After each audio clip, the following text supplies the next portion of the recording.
सवाल जवाब के सेशन में पहला सवाल है, जहाँ बड़ी बड़ी बोलियाँ होती हैं उनको देख कर के मन में जो है इस प्रकार के भाव होते हैं कि हम तो कभी ऐसी बोली ले नहीं पाएंगे, और उसके कारण में जो है मन में जो है डिप्रेशन जैसी स्थिति का निर्माण होता है। उससे कैसे बचें? जहाँ बहुत बोलियों का ज़माना चल रहा है, लेकिन इन पर जो है ज़्यादा विश्वास नहीं करना कि जो लोग बड़ी बड़ी बोली ले रहे हैं वो सब चुकाएंगे ही। आजकल का जो है वातावरण बहुत प्रदूषित हो गया है। लोग बोलियां तो ले लेते हैं, सम्मान तो करवा लेते हैं, लेकिन देने वाले कितना देते हैं इस पर जो है प्रश्न चिन्ह लगने लगे हैं। इसलिए उनको देख करके कि बड़ी बड़ी बोली ले रहे हैं, अपने को भ्रम में नहीं फंसना चाहिए। अपनी जितनी सामर्थ्य है अपन उतना करते चलो। दूसरों को देखोगे, दूसरों की दानशीलता को इसके माध्यम से भी अपन आंकेंगे तो उसके माध्यम से स्वयं परेशानी में पड़ेंगे। इसलिए अपने लिए अपनी जितनी सामर्थ्य है उतना कार्य करो। दूसरों की ओर दृष्टि डालोगे तो उसमें आफत ही आएगी। अगला सवाल है, शनिवार को तेल लगा सकते हैं क्या? शनिवार को जो है तेल की रस्सी होती है तो मुख्यतः से तो मुख से जो है ग्रहण करने का त्याग होता है। यदि लगाने का भी त्याग करना चाहें तो कर सकते हैं, लेकिन जो रस्सी में जो है मुख्यतः से यानी भोजन के संबंधी त्याग होता है। कई बार जो है अपन ज़्यादा इसके बारे में विचार करते हैं तो वो अति जो है सर्वत्र वर्जित, अति इसमें कर देते हैं। उसके माध्यम से जो है अपन ज़्यादा सोचेंगे तो फिर ज़्यादा उसका प्रयोग करेंगे तो फिर कई बार जो है लोगों को त्याग से जो है अरुचि भी हो जाती है। इसलिए जितना जो है उसमें कहा है उतना ही अपन यदि पालन करें तो उसके माध्यम से सही है। यदि आपको त्याग करना है तो उसमें कोई बाधा नहीं, लेकिन जो है ऐसा उसके साथ में साम्य नहीं है कि वहाँ पर जो है लगाने का भी त्याग हो।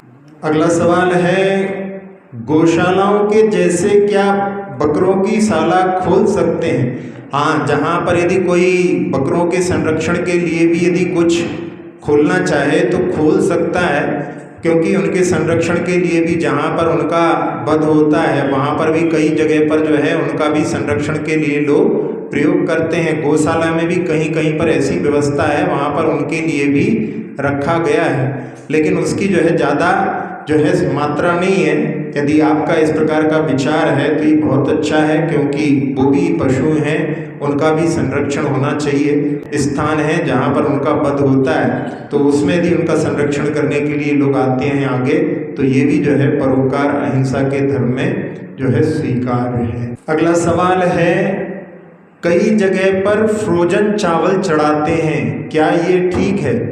फ्रोजन चावल जहाँ पर आजकल जो है फ्रोजन मटर आदि ऐसी चीज़ें भी आती हैं वो जो है लोग खाते हैं, लेकिन वो जो है खाने योग्य, साधुओं के लिए आहार के तो बिल्कुल भी योग्य नहीं है।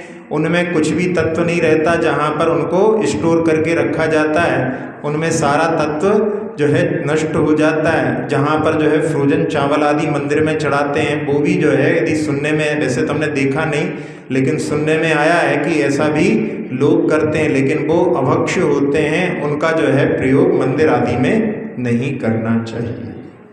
अगला सवाल है, घर में कहते हैं छोटे बच्चों को पाप नहीं लगता, क्या ये ठीक है? जहाँ छोटे बच्चे जो होते हैं उनको इस प्रकार से समझाने के लिए कह देते हैं, लेकिन वास्तव में तो सब जीवों के लिए अपनी अपनी क्रियाओं के माध्यम से पाप अवश्य लगता है। जहाँ पर 8 वर्ष के जब तक बच्चे नहीं होते तब तक उनके लिए यदि रात्रि भोजन आदि करते हैं तो उनका पाप जो है माता पिता को लगना कहा जाता है।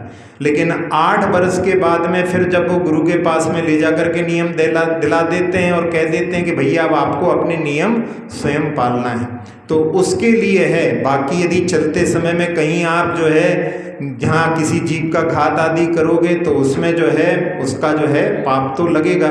इसलिए ये बात अलग है कि जहाँ पर जो छोटे होते हैं उनकी कषाएं तीव्र नहीं होती तो उसके माध्यम से उनको कम जो है पाप लगेगा, लेकिन उनको पाप नहीं लगता ऐसा कहना जो है ठीक नहीं है। तो अपने लिए भी जहाँ छोटी अवस्था में भी अपने लिए इसका जो है ध्यान रख करके कि अपने से माध्यम से कहीं जीव की हिंसा ना हो। एक जगह पर ऐसा हुआ कि एक बच्चे में आदत थी, वो कीड़ों को मारता था। तो उसकी माँ ने उसको समझाया कि देखो, तुम जब किसी से पिट करके आते हो तो हमें दुख होता है, ऐसे ही तुम इन छोटे छोटे जीवों को मार देते हो तो इनकी माँ को भी दुख होता होगा। समझाने के लिए कि ना मारे। फिर थोड़े दिनों के बाद में आकर के कहने लगा कि मम्मी मम्मी, आज मैंने उसकी माँ को भी मार दिया। एक बड़े कीड़े को मारा उसने, और उसमें कहने लगे अब उसको दुख नहीं होगा। तो ऐसे जो है संस्कार पूर्व के हिंसा के पड़े रहते हैं। तो उसमें हिंसा के संस्कार तो सिखाना नहीं पड़ते, करुणा दया के संस्कार सिखाना पड़ते हैं। तो उसमें जो है छोटे छोटे बच्चों के लिए भी अपने लिए समीचीन रूप से उनको उपदेश अवश्य देते रहना चाहिए। सवाल है, बुजुर्गों की सेवा और तीर्थ यात्रा में कैसे सामंजस्य बिठाएं? जहाँ घर में बुजुर्ग रहते हैं और लोग जो हैं तीर्थ यात्रा पर जाना चाहते हैं, जब बुजुर्ग जाने में साथ में समर्थ नहीं होते तो ही परेशानी आती है। यदि साथ में ही चले जाएं तो फिर कोई सामंजस्य बिठाने की बात नहीं है। लेकिन बुजुर्गों को छोड़ करके जाना पड़ता है तो उस समय जहाँ अपने घर में कुछ ऐसे जो हैं लोगों को रख सकते हैं जो अच्छी तरह से उनकी सेवा घर जैसी करें। अपने समाज के भी कई ऐसे वर्ग होते हैं जो जहाँ उनके पास में जो है धन आदि की कमी होती है, उनको पर्याप्त धन दे करके उनको इस कार्य के लिए रख सकते हैं। और कुछ अपने जो क्लोज रिलेटिव भी होते हैं उनके यहाँ पर अपने आपस में ऐसे संबंध बनाना चाहिए कि भाई आपके जब जाना हो तो आपके माता पिता को हम संभाल लेंगे, हम जाएंगे तो हमारे माता पिता को आप संभाल लेना। तो इस प्रकार के यदि वहाँ पर कार्य करते हैं तो उसके माध्यम से ये कार्य जो है अच्छी तरह से संपादित हो सकते हैं। पहले तो हमें बुजुर्गों से और गुरुओं से संस्कार मिलते थे, अच्छे संस्कारों से। आजकल गूगल टीवी और इससे है तो इसको कैसे नियंत्रित करके अच्छा प्रयास करें? हाँ, आजकल जो है बहुत सारे लोग जो है हर चीज़ में गूगल गुरु की शरण में जाते हैं। तो उसके माध्यम से जहाँ कई जो है आप लोगों ने देखा होगा कि एक्सीडेंट हुए हैं, उन्होंने जो है ब्रिज आदि को देखा नहीं और उसमें जो है उनकी पूरी की पूरी गाड़ी नीचे गिर गई। तो इन गूगल आदि की शरण में जो है अपन संस्कार आदि तो प्राप्त नहीं कर सकते, लेकिन जहाँ कुछ आजकल जो है सारी चीज़ें जो हैं लोग उसके माध्यम से जानने का प्रयास करते हैं। संस्कार आदि तो जो है घर में ही जहाँ परिवार के माध्यम से और गुरु के माध्यम से मिलते हैं, वो ही जो है उनके लिए आगे धर्म के क्षेत्र में जो है आगे बढ़ाने में सहायक हो सकते हैं। लौकिक क्षेत्र में भले ही वो गूगल आदि की सहायता लेकर के कार्य कर लेते हैं, लेकिन संस्कार और धर्म का जो है मार्ग तो जहाँ पर जो स्वयं जीते हैं और जो परिवार के लोग जिन्होंने अपने अनुभव के माध्यम से समझा है वो ही समझाएं, तो उसके माध्यम से ही सही जो है मार्ग उनके लिए मिल सकता है। अगला सवाल है, स्वप्न का फल क्या प्राप्त होता है? स्वप्न जो होते हैं उनमें स्वप्न जो है स्वस्थ दशा में देखे हुए ही अपने लिए कारगर हो सकते हैं। यदि अपना शरीर स्वस्थ नहीं है तो उस समय में जहाँ पर जो भी जैसे 3 धातुएं होती हैं, जहाँ पर वात पित्त और कफ, इनमें जब वात की अधिकता होती है तो वायु संबंधी उड़ने संबंधी सपने आते हैं, पित्त की अधिकता होती है तो अग्नि संबंधी सपने आते हैं, और जहाँ जो कफ की अधिकता होती है तो पानी में तैरने संबंधी सपने आते हैं। तो ये सपने भी जो हैं सार्थक नहीं होते। और जहाँ पर कोई तिथि विशेष पर, कोई पक्ष विशेष पर जो सपने आते हैं उनका जो है फल मिलता है, और कई जो है फल उसमें विपरीत होते हैं। किसी में जो है शून्य फल होता है। साथ ही साथ में वो सपना किस समय में आया है, प्रहर का भी जो है उसमें प्रभाव होता है। और साथ ही साथ में जो है शुभ और अशुभ, उनमें भी जो है उसकी जहाँ पर जो शुभ स्वप्न होते हैं, जैसे तीर्थंकर की माता जो स्वप्न देखती हैं तो उनका जो है शुभ फल होता है। कहीं कहीं पर अशुभ फल के भी जो है सपने आते हैं। तो उसमें जैसे दोहला हुआ था चिलना के लिए कि जो पुत्र जो गर्भ में था कि पति का जो है हृदय चीर करके मैं उनका रक्तपान करूं, ऐसा जो है मतलब स्वप्न का धोला हुआ था उनके लिए। तो उसके माध्यम से कि ऐसा जो है पुत्र आ रहा है जो कि शत्रु है। उसका कारण क्या था कि पूर्व में जहाँ राजा शनिक राजा थे तो उस समय में उन्होंने जो मुनिराज थे उनके लिए मैं ही पड़गाहन करूँगा, कोई दूसरा पड़गाहन नहीं करेगा, ऐसा जो है नियम बना लिया। और 3-4 बार ऐसा एक मासोबासी मुनिराज थे जहाँ पर एक बार जो है दूसरे राज्य का आक्रमण हो गया, कहीं आग लग गई, कहीं कुछ कार्य में व्यस्त हो गए, भूल गए।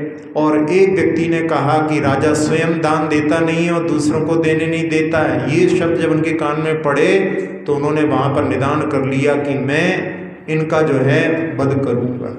और फिर वो ऐसी स्थिति बनी, वो घर में आया तो उस प्रकार का संकेत जो है अशुभ स्वप्न के रूप में प्राप्त हुआ। तो ये जो है स्वप्न विज्ञान को समझने की ज़रूरत है। यदि अपन जो है रोज रोज ऐसा लगाने लगे कि आज ये सपना आया तो इसका क्या फल होगा, तो उसके चक्कर में आपकी जो है मानसिक स्थिति भी जो है उससे प्रभावित हुए बिना नहीं रहेगी। इसलिए अपने लिए स्वप्न पर ज़्यादा विश्वास नहीं करना चाहिए। आचार्य जी ने मूक माटी में लिखा है, स्वपान, स्व यानी अपना, पा यानी पालन और ना यानी नहीं। जो अपना स्वयं पालन रक्षण नहीं कर सकता, यानी स्वप्न आता है उठते ही अपन भूल जाते हैं, कई बार तो याद ही नहीं रहता, तो वो जो है जल्दी से नष्ट हो जाता है। तो जो स्वयं अपना रक्षण नहीं कर सकता वो दूसरों के लिए क्या मार्ग दे सकता है। इसलिए इस पर ज़्यादा विश्वास नहीं करना चाहिए।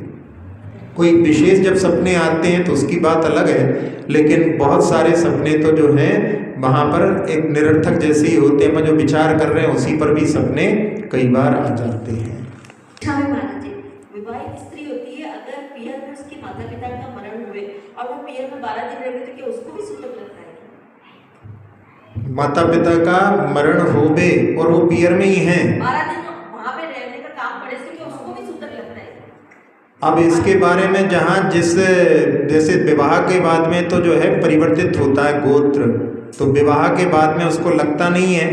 लेकिन जिस घर में जब तक अशुद्धि है, 3 दिन की जो अशुद्धि रहती है, तब तक जो है उसके लिए वहाँ पर है, उसमें चूंकि अशुद्धि है घर में, इसलिए जब तक शुद्धि नहीं होती तब तक उसके ऊपर तो प्रभाव, जैसे जो लोग बैठने भी जाते हैं उनके घर में, तो जब तक 3 दिन का जब तक अशुद्धि रहती है तब तक उसमें उनके लिए भी स्नान आदि करना पड़ता है ना, उसमें भी उनके लिए भी जो है सूतक लगता है। तो 3 दिन तक के लिए अपन उसको ऐसा समझ सकते हैं। 3 दिन के बाद में फिर वो जो है, या फिर उस समय में जहाँ पर किसी दूसरे घर में यदि रुकती है तो फिर उसमें कोई बाधा नहीं, लेकिन उसी घर में यदि रहती हैं जब तक शुद्धि नहीं होती तब तक तो जो है उसका प्रभाव उसके ऊपर रहेगा। 3 दिन तक उसके बाद तो कर सकते हाँ, बाद में तो करने में कोई बाधा नहीं। इच्छा भी महाराज जी आजकल कलश हर जगह के लेते हैं, हर जगह से बहुत ज़्यादा इकट्ठे हो जाते हैं, तो उन कलशों का क्या करें? उन कलशों को जो है गरीब लोगों के लिए बांट दो तो उनके घर में जो है कुछ कार्य में आ जाएंगे। जैसे मंदिर में या कोई प्रतिमा वगैरह बने उसमें काम। हाँ नहीं, उसमें तो देने में, जैसे आए थे ना प्रतिमा वाले, जब अभी इधर पे कहीं पे दिल्ली में बनाने वाले थे, तो उस समय में बहुत सारे लोगों ने अपने घर के जो है पुराने सामान को भी निकाल करके दिया था, तो उसमें देने में तो कोई बाधा नहीं है, बहुत अच्छा है। हमने तो उस समय जब आए थे तो जहाँ हम थे वहाँ पर हमने उपदेश में कहा, भैया जिसके घर में जितना रखा है सब निकाल दो। बहुत निकाला, वो वहाँ प्रसन्न हो गया, कहले महाराज जी बहुत सारी जगह घूम के आए, इतना तो जो है बड़े बड़े शहरों में नहीं मिला, जहाँ पर छोटी सी जगह में इतना मिल गया। तो उसके माध्यम से अच्छा है, अपना जहाँ पर ऐसे कई निमित्त बनते हैं तो उनको निकाल देना चाहिए। अगला सवाल है, नमोकार अनादि निधन है तो प्राकृत भाषा में उसकी रचना कैसे हुई? जहाँ नमोकार मंत्र का जो भाव है वो तो अनादि निधन है। अपन सोचोगे नमो अरिहंताणम, नमो सिद्धाणम, ये जो प्राकृत भाषा में जो कि आचार्य पुष्पदंत भूतवली ने षटखंडागम में इसकी रचना की है, यही अनादि निधन है, ऐसा भाव नहीं। वो भाव जहाँ पर अरिहंतों को नमस्कार हो, सिद्धों को नमस्कार हो, ये भाव जो है ये अनादि निधन है।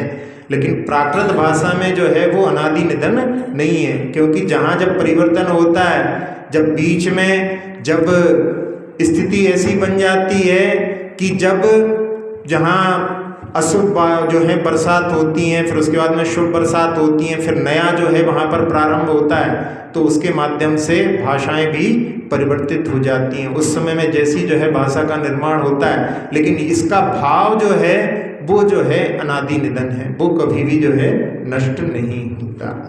अच्छा में महाराज जी, आजकल ये ट्रेंड चल रहा है कि 25वीं वर्षगांठ या 50वीं वर्षगांठ पे कुछ लोग को अपने समधियों को, रिश्तेदारों को, यारों मित्रों को यात्रा कराने ले जाते हैं, कुछ विधान और शांति धारा करा लेते हैं और कुछ रिसोर्ट्स में और पार्टियाँ वार्टियाँ मनाते हैं।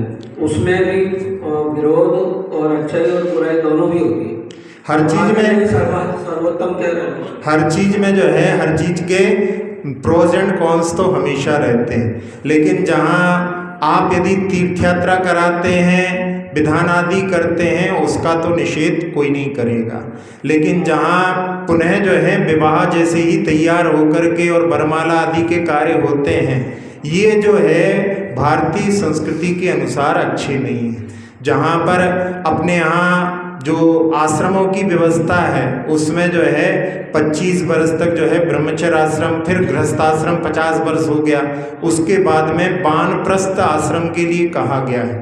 तो यहाँ वानप्रस्थ आश्रम को जो है स्वीकार करने की संस्कृति भारतीय संस्कृति है, और वहाँ पर पुनः जो है विवाह जैसे ही तैयार होकर के और राग रंग का यदि कार्य करते हैं तो वो जो है धर्म की अपेक्षा से तो कहीं से कहीं तक प्रशंसनीय नहीं है। बाकी आप यदि धार्मिक कुछ अनुष्ठान करते हैं तो उसके लिए तो जो है कोई भी जो है निषेध नहीं करेगा। अगला सवाल है, ऊनोदर में यदि पानी से पेट भर लिया तो क्या वो ऊनोदर कहलाएगा?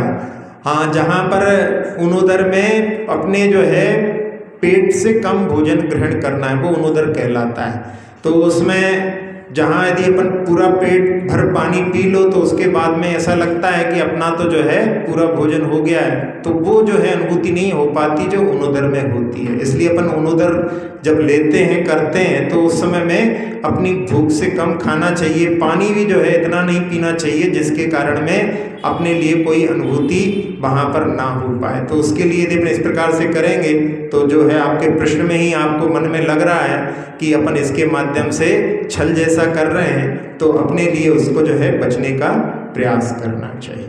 अगला सवाल है, उपवास में रात्रि में नींद नहीं आती, बहुत परेशानी होती है, क्या इस प्रकार के उपवास करना ठीक है?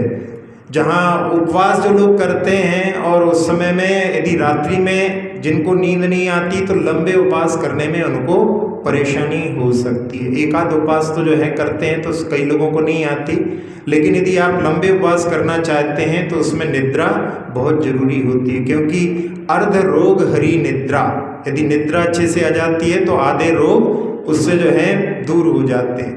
तो उस समय में यदि आपके लिए परेशानी होती है, आकुलता होती है, तो उस समय में अपने लिए लंबे उपवास से बचना चाहिए। धीरे धीरे प्रयास करेंगे तो उसके माध्यम से जहाँ पुण्य कर्म का जो है प्राप्ति होती है, पाप कर्म की निर्जरा होती है, उसके माध्यम से वहाँ पर जो है आपकी स्थिति आगे अच्छी बन सकती है। लेकिन यदि बिल्कुल भी जो है वहाँ पर नींद नहीं आती और आकुलता बनी रहती है तो ऐसा जो है उपवास करने में अपने लिए, क्योंकि अपने को जो भी धर्म कार्य करना है वो निराकुलता से यदि करते हैं तो वो जो है निर्जरा के लिए कारण बनते नहीं, तो उसके माध्यम से जहाँ शरीर पर भी जो है विपरीत प्रभाव पड़ेगा और मन भी। इसलिए तप के बारे में आचार्य सोमदेव सूरी ने कहा है कि जैसे तराजू होती है तो तराजू में दोनों को जो है बैलेंस बना के, ना तो शरीर पर विपरीत प्रभाव पड़े ना मन पर विपरीत प्रभाव पड़े, इस प्रकार से अपने लिए तप करना चाहिए।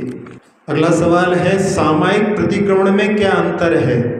सामायिक जो होती है जहाँ पर श्रावक लोग जो प्रारंभ में करना प्रारंभ करते हैं उन लोगों के लिए सारी चीज़ें एक साथ में वहाँ पर शटावसक के रूप में दे दी जाती हैं, तो वहाँ पर वो जो है प्रतिक्रमण भी कर लेते हैं, स्तुति वंदना आदि सब कर लेते हैं। ये शुरू की भूमिका की अपेक्षा से, बाद में तो जो है प्रतिक्रमण जो आलोचना पाठ आदि होता है वो प्रतिक्रमण अलग किया जाता है। और सामायिक के समय में जहाँ प्रतिमाधारी होते हैं वो 48 मिनट जो है बिना किसी आलम्बन के जहाँ पर पंच परमेष्ठी का स्मरण, उनके गुणों का स्मरण आदि करना, वो जो है सामायिक कहलाती है। तो अपन लोग जो सामान्य श्रावक भी हैं वो भी धीरे धीरे इस प्रकार का जो है अपने लिए प्रयास करना चाहिए, जिसके माध्यम से अपन जो है उसमें जो है कम से कम धीरे धीरे 24 मिनट से 48 मिनट तक जो है आगे बढ़ा करके सामायिक करने का, जैसे जो है साधु लोग करते हैं वैसे ही जो है पुरुषार्थ करें तो श्रावक भी उसमें निष्णात हो सकते हैं। अगला प्रश्न है, जहाँ अन्य मत में आता है कि नाग काटी और बानर आदि थे, तो क्या ये सही निरूपण है? जहाँ अन्य मत में इस प्रकार का वर्णन है, ये जो है समीचीन वर्णन नहीं लगता, क्योंकि जो क्षत्रिय होते हैं वो कभी भी जो है स्त्री के ऊपर हथियार नहीं उठाते। वहाँ पर तो भाव उसको समझना चाहिए कि जहाँ पर जो शूर्पणखा बोला जाता है, उनके यहाँ पर अपने यहाँ पर उसका नाम चंद्रनखा है, वो जब अपना प्रणय निवेदन करती है तब उस समय में उन्होंने उसके प्रणय निवेदन को ठुकरा दिया। तो ठुकरा देना यही नाक काटने के जैसा, जहाँ अपन उसमें लोकोक्ति में कह सकते हैं, लेकिन वास्तव में उन्होंने जो है उसकी नाक काट दी, ऐसा जो है वर्णन करना ठीक नहीं। जिसमें कि अपने यहाँ भी जहाँ रविशरण आचार्य ने वर्णन किया है, उसमें जब उसने प्रणय निवेदन को ठुकरा दिया दोनों राम लक्ष्मण ने, तो उसने अपने हाथ से ही अपने शरीर को जो है वहाँ पर घायल करके और रावण को दिखलाया कि इन्होंने मेरे साथ में जबरदस्ती की है। तो उसके माध्यम से फिर रावण जो है वहाँ पर जाता है, लेकिन वो भी जो वहाँ पर जाता है तो वहाँ जिस काम के लिए गया था उसको तो भूल करके और सीता के रूप को देख करके मोहित हो गया। तो और जहाँ बानर की बात है, तो पहले भी बतलाया था कि बानर वंशी थे, उनके यहाँ पर एक पूर्वजों में एक राजा था जो बानरों को बहुत जो है पालता था। तो उस समय में जब उनके जो है आगे संतान हुई, तो उस समय में उसने जो है सब जगह पर जो है वहाँ पर चित्र बनाए उसके बानर की, और जहाँ जिसका जो पुत्र का विवाह हुआ था उसकी पत्नी जब सुबह उठ करके दरवाज़ा खोलती है तो उसको बहुत बड़े बड़े जो बानरों के चित्र दिखाई देते हैं, तो वो घबरा जाती है। जमीन पर और दीवार पर सब जगह बड़े बड़े चित्र देख करके, तो उस समय में फिर वो वहाँ पर राजकुमार कहता है कि जब आप इनको अच्छा मानते हो तो इनको जो है ध्वज में स्थान दो, इनके लिए मुकुट में स्थान दो। तो तब से जो है वो बानर वंश के रूप में, जहाँ पर अन्य मत में भी उसको कपि ध्वज बोलते हैं, हनुमान के लिए नाम वहाँ पर कपि ध्वज, कपि यानी बानर होता है, तो इनकी बानर का ध्वज था उनके यहाँ पर। तो उसके माध्यम से वो बानर वंशी थे, वो स्वयं बानर नहीं थे। बहुत जनरल क्वेश्चन है कि रात्रि में भोजन का क्या रहता है? रात्रि में भोजन नहीं करते, लेकिन रात्रि में फिर ड्राई फ्रूट्स खा लेते हैं या दूध पी लेते हैं, या मान लीजिए आप गजक खा रहे हो या मूंगफली खा रहे हो, तो वहाँ पर नहीं। हाँ, रात्रि भोजन के त्याग के लिए जहाँ पर अपने यहाँ 4 प्रकार के आहार होते हैं, तो उसमें खाद्य, स्वाद्य, लेय, पेय, ऐसे 4 होते हैं। जहाँ कई लोगों की कि हम जो है केवल अन्न का त्याग कर रहे हैं, तो ये अन्न का त्याग जो है, जैसे कई लोग जो यात्रा आदि करते हैं, घर आने में लेट हो जाते हैं, विलम्ब हो जाते हैं, तो उस समय में उनको यदि सहन नहीं होता तो वो जो है वहाँ पर अन्न का त्याग है तो कुछ और जो है ड्राई फ्रूट्स आदि ले लेते हैं। सहन नहीं होता, वो एक उनके लिए उनकी परिस्थिति के अनुसार वो एक अलग जो है स्थिति है। लेकिन अपन ने शाम का भोजन कर लिया है, उसके बाद में भी यदि अपन कुछ ड्राई फ्रूट्स आदि खाते हैं तो वो जो है सही नहीं है। जहाँ पर जिसको सहन नहीं होता वो एक मजबूरी एक अलग होती है, लेकिन अपन ने भरपेट भोजन किया है और फिर भी अपन रात में उसको खा रहे हैं, तो इसका मतलब है अपना रात्रि भोजन के त्याग के प्रति कोई भी जो है बहुमान नहीं है। अपने लिए इसका जो है ध्यान रख करके रात्रि में जो है खाने पीने का, जहाँ कर पेय जो है कई लोगों के लिए पानी का जो है नहीं बन पाता, तो पानी दूध आदि का यदि कोई लोग रखते हैं तो वो उसकी तुलना में जो खा रहे हैं उसकी तुलना में तो श्रेष्ठ कहा जाएगा। अपन तुलनात्मक देखो, हम इसमें जो है ऐसा कह दो कि यह महाराज ने कह दिया, ऐसा नहीं। जहाँ 2 चीज़ों की तुलना, हमने पहले भी बतलाया था कि हमने सबसे पहली बार जब रात्रि का पानी त्याग किया था तो रात को 12 बजे पानी छोड़ा था, यानी रात को 12 के बाद नहीं लेंगे। फिर थोड़े दिनों बाद 11, 9, 10 ऐसे करते हुए 10, 9, 10 नहीं, मतलब 10 के बाद 9 ऐसा करते करते जो है उसको छोड़ा था। तो अपने लिए यदि अपन प्रयास करें, जहाँ अपन लोग जिन साधुओं के उपासक हैं वो जब एक बार भोजन करके रह सकते हैं तो अपने लिए दिन इतना बड़ा मिला है, उसमें अपन खा करके अपना जीवन अच्छे से निकाल सकते हैं। फिर भी यदि अपन रात में खाते हैं तो अपने लिए उन साधुओं की जो साधना है उसका अपने लिए कुछ भी बहुमान नहीं है, ये भी इसके माध्यम से घटित होता है। जहाँ पर कई लोग यदि नहीं मिल पाता तो उस समय में भी वो सहन करते हैं कि हमारे साधु तो जो है हमेशा एक बार भोजन करके रहते हैं, तो क्या हम नहीं रह सकते। तो ऐसा जो है भाव अपने अंदर लाना चाहिए, जिसके माध्यम से अपन रात्रि के भोजन को बहुत सहजता से छोड़ सकते हैं। जबकि जो है बड़े बड़े जो हार्ट स्पेशलिस्ट हैं भारत के, उन्होंने बोला है कि रात में 12 घंटे का अपने को फास्ट करना चाहिए यदि अपने हृदय को स्वस्थ रखना चाहते हैं। तो जहाँ लोगों की धर्म पर श्रद्धा नहीं रहती लेकिन डॉक्टरों की बात पर तो बहुत जल्दी मानते हैं, तो कम से कम उसी को मान करके छोड़ दें तो बहुत अच्छी बात है। अगला सवाल है, घी का त्याग है तो क्या मलाई खा सकते हैं? मलाई जो है अलग है, मलाई की पर्याय अलग है, घी की पर्याय अलग है। आपने जिसका त्याग किया है उसका जो है आप त्याग करें, बाकी चीज़ें ले सकते हैं। एक जो है समंतभद्र स्वामी ने उदाहरण दिया है कि जहाँ दूध है, दही है, घी है, ये सब चीज़ें हैं, लेकिन इसमें सब में यदि किसी ने गोरस का त्याग किया है, गोरस यानी गाय के दूध से जो कुछ उत्पन्न हो रहा है सबका त्याग किया है, तो वो सबका त्याग करेगा। लेकिन जिसने दूध का त्याग किया है वो दही ले सकता है, घी ले सकता है। तो इसमें जो है अपने समझे उसकी पर्याय विशेष को आपने त्याग किया है, तो यहाँ पर आपने घी का त्याग किया है तो मलाई उसमें नहीं आती। जहाँ मलाई से लोग घी बना लेते हैं वो बात अलग है, लेकिन जब तक वो मलाई फॉर्म में है, और मलाई फॉर्म में भी जहाँ उसकी जो मर्यादा है उतने में ही यदि आप उसको ग्रहण करते हैं तो वो जो है योग्य है। जहाँ पर कुछ दिनों रख करके और उससे घी बनाते हैं वो कहीं से कहीं तक साधुओं के देने योग्य तो नहीं है। अगला सवाल है, श्रावक के लिए संवर निर्जरा का क्या मार्ग है? श्रावक भी जो है संवर निर्जरा का मार्ग चयन करता है। जहाँ आप अच्छे कार्य में लगे हैं, आप भगवान की आराधना कर रहे हैं, स्वाध्याय कर रहे हैं, उस समय में आपने क्या किया, पाप कार्य को बंद कर दिया, तो उसके माध्यम से पाप का जो है संवर हो गया। और साथ ही साथ में पाप कर्म की निर्जरा भी होती है। संकल्प पूर्वक यदि करते हैं तो आचार्य जी कहते थे कि असंख्यात गुणी निर्जरा उतने संकल्प मात्र से भी आपके इन कार्यों में हो सकती। बस संकल्प पूर्वक करें तो उसके माध्यम से श्रावक के लिए जहाँ पर संवर का भी मार्ग हो गया, निर्जरा का भी मार्ग हो गया।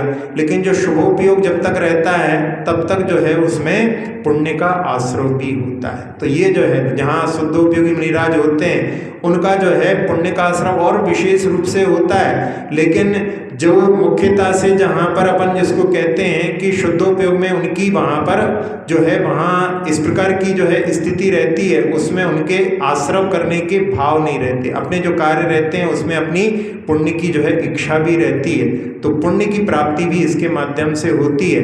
और श्रावक के लिए जो पुण्य को प्राप्त करके, क्योंकि वो आत्मा को पवित्र करता है, उसकी भी जो है प्राप्ति की भावना से जो है अपन यदि कार्य करते हैं, क्योंकि पुण्य के प्राप्ति के माध्यम से अपने आप ही होती है, उसकी कोई कामना नहीं करते, लेकिन फिर भी उसकी जो है प्राप्ति अवश्य होती है।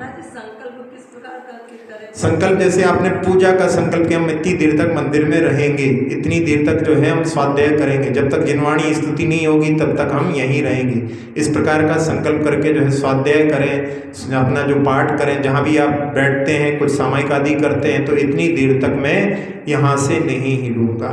तो ऐसा जो यदि आप संकल्प करते हैं तो उसमें जो है उतनी देर तक, क्योंकि संकल्प के माध्यम से ही निर्जरा का जो है क्रम बनता है। अक्षर पद मात्रा से दूषित वचन अगर मनहीन रहे, और प्रमाद कषाय विवश में सम्यक जिन वाणी माता मेरी उन सब त्रुटियों को क्षमा करें,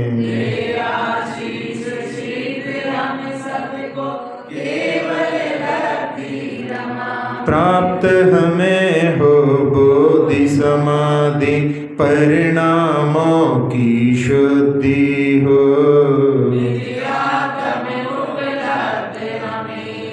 शाश्वत सुख की चिंतित वस्तु दात्री माता चिंतामणि उपमा भाति।